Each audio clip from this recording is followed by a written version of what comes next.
High, আমি ইথিকা। Story বুকের একটা পাতায় তোমাদের সবাইকে মিষ্টি আমন্ত্রণ। আজ ছিল আমার স্টুডেন্ট হিমাংশুর বার্থডে, যেই বার্থডেটার জন্য আমরা কতদিন ধরে সবাই আগ্রহ করে বসেছিলাম।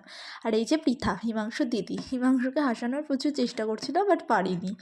আর এখানে এসে একটা ইন্টারেস্টিং জিনিস দেখলাম, এই যে একটা বুক, কিন্তু এটা আসলে ছিল একটা পিলো। আর এই যে বার্থডে কেক, ওর এবার 12 ইয়ার হলো।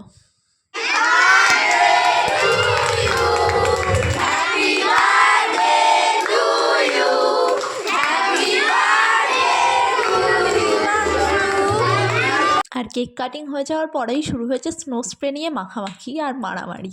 আর তারপর আন্টি আমাকে কেক কাটার দায়িত্ব দিয়ে দিয়েছিল, তো আমি তাই করছিলাম। আর এই যে ওদের বাড়ির সবথেকে মিষ্টি আর ক্ষুদের সদস্য, যে বোধহয় সবথেকে বেশি এনজয় করেছে।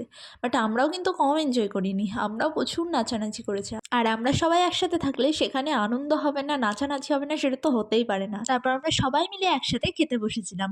এখানে পৃথা ছিল, মোহিনী ছিল, আর চিকেন বিরিয়ানিটা দারুণ খেতে হয়েছিল। আর খাওয়া দাওয়ার পর আমরা চলে এসেছিলাম হিমাংশুর গিফট দেখতে। ও সব গিফট আনবক্সিং করে আমাদেরকে দেখিয়েছে, আর প্রত্যেকটা গিফটই খুবই সুন্দর হয়েছে।